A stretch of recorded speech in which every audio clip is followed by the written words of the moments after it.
Hello বন্ধুরা, নতুন একটা ভিডিওতে আপনাদের অনেক অনেক স্বাগত জানাই। তো বন্ধুরা, রেডমি 9 সিরিজের অন্তর্গত বেশ অনেকগুলি স্মার্টফোন কিন্তু অলরেডি কিন্তু ভারতীয় বাজারে লঞ্চ হয়ে গেছে এবং বাংলাদেশের বাজারেও কিন্তু অলরেডি লঞ্চ হয়ে গেছে। তো বন্ধুরা, রেডমি 9 সিরিজের অন্তর্গত আমরা দেখেছি Redmi 9A, Redmi 9 prime, Redmi 9 এবং নোট 9 এর অন্তর্গত Redmi note 9, note 9 pro, note 9 pro max. এই সমস্ত ফোন কিন্তু অলরেডি অনেক লঞ্চ হয়ে গেছে। 9 সিরিজের অন্তর্গত এতগুলি ফোন লঞ্চ করার পরেও রেডমি কিন্তু থেমে থাকেনি। রেডমি আরেকটি 9 সিরিজের অন্তর্গত আরেকটি ফোন নিয়ে আসছে, যেটি আগামী 15 সেপ্টেম্বর লঞ্চ হবে। আগামী 15 সেপ্টেম্বর যে ফোনটি লঞ্চ করবে সেটি হলো রেডমি 9i। রেডমি 9i এই ফোনটির বেশ কিছু স্পেসিফিকেশন কিন্তু আমাদের সামনে চলে এসেছে। আজকের এই ভিডিওতে এই সমস্ত স্পেসিফিকেশনগুলো নিয়ে ডিটেলসে আলোচনা করব, তাই ভিডিওটি শুরু থেকে শেষ পর্যন্ত অবশ্যই দেবেন এবং ভিডিওটি ভালো লাগলে অবশ্যই একটা লাইক করে দেবেন এবং চ্যানেলটি সাবস্ক্রাইব করে প্লিজ পাশে থাকবেন। চলুন ভিডিও শুরু করা যাক। তো বন্ধুরা, রেডমি 9i এই ফোনটি 4GB 64GB এবং 4GB 128GB এই দুটি ভেরিয়েন্টটি কিন্তু ভারতে লঞ্চ হতে পারে। এখনও পর্যন্ত কনফার্ম কোনো জানা যায়নি, তবে এই দুটি ভেরিয়েন্টে আশা করা যায় লঞ্চ হতে পারে।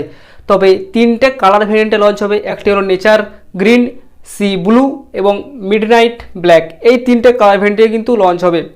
তো বন্ধুরা, এরপর আমরা কথা বলবো ডিসপ্লে ডিজাইন এবং বিল্ড কোয়ালিটি নিয়ে।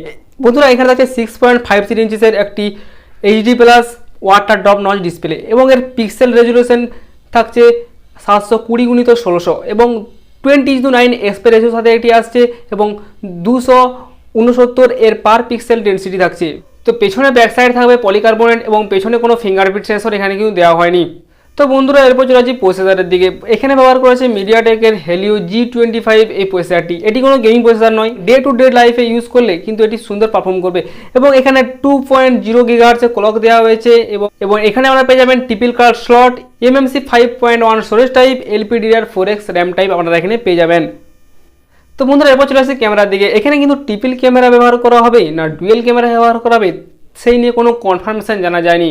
তবে এখানে যদি ট্রিপল ক্যামেরা ব্যবহার করা হয় তাহলে এখানে 30 মেগাপিক্সেলের একটি প্রাইমারি ক্যামেরা দেওয়া হবে এবং একটি 5 মেগাপিক্সেলের একটি আলট্রা ওয়াইড অ্যাঙ্গেল লেন্স এবং 2 মেগাপিক্সেলের একটি ডেপথ সেন্সর দেওয়া হবে। এবং এখানে যদি কোনো রকমের ডুয়েল ক্যামেরা ব্যবহার করা হয় তাহলে এখানে শুধু 13 মেগাপিক্সেলের একটি প্রাইমারি ক্যামেরা থাকবে এবং 2 মেগাপিক্সেলের একটি ডেপথ সেন্সর ক্যামেরা ব্যবহার করা হবে এবং সামনে থাকবে 5 মেগাপিক্সেলের একটি সেলফি ক্যামেরা। এরপর চলে আসছে ব্যাটারি দিকে। এখানে 5000 mAh ব্যাটারি ব্যবহার করা হয়েছে এবং সাথে একটি 10 ওয়াটের একটি চার্জার দেওয়া হবে। এছাড়াও আপনারা এখানে পেয়ে যাবেন 3.5 mm Jack, triple card slot পেয়ে যাবেন, দুটো সিম কার্ড এবং একটি মাইক্রো এসডি কার্ড ব্যবহার করতে পারবেন এবং আপনারা এখানে পেয়ে যাবেন মাইক্রো ইউএসবি পোর্ট, মানে এখানে কোনো টাইপ সি পোর্ট না থাকতে পারে। এরপর চলেছে সফটওয়্যারের দিকে। এখানে আপনি আউট অফ দ্য বক্স পেয়ে যাবেন অ্যান্ড্রয়েড 10 এবং MIUI 12 পেয়ে যাবেন। বন্ধুরা, এই সমস্ত স্পেসিফিকেশন কিন্তু আপাতত জানা গেছে এবং বাকি সব স্পেসিফিকেশন কিন্তু লঞ্চ হওয়ার পরে জানা যাবে, মানে আগামী 15 সেপ্টেম্বর লঞ্চ হবে, তারপর সমস্ত কিছু এর স্পেসিফিকেশন জানা যাবে। তো বন্ধুরা, রেডমি 9i এই ফোনটি কিন্তু রেডমি 9 এবং রেডমি 9A এই দুটির মধ্যবর্তী কোনো একটি ফোন হবে। এবং বন্ধুরা, এই ফোনটি রেডমি 9 এর থেকে কিছুটা ডাউনগ্রেড করা হয়েছে এবং রেডমি 9 এর থেকে কিছুটা আপগ্রেড করা হয়েছে। তো বন্ধুরা, এরপর চলে আসি এই ফোনটির কত দাম হতে পারে। তো বন্ধুরা, এই ফোনটি ভারতে দাম হতে পারে, এর বেস ভেরিয়েন্ট 8000 টাকা এবং এর আরেকটি যে ভেরিয়েন্ট আছে সেই ভেরিয়েন্টের দাম হতে পারে 9000 টাকার কাছাকাছি। বাংলাদেশে গেলে এই ফোনগুলি 12 থেকে 13,000 টাকার কাছাকাছির মধ্যে পাওয়া যাবে।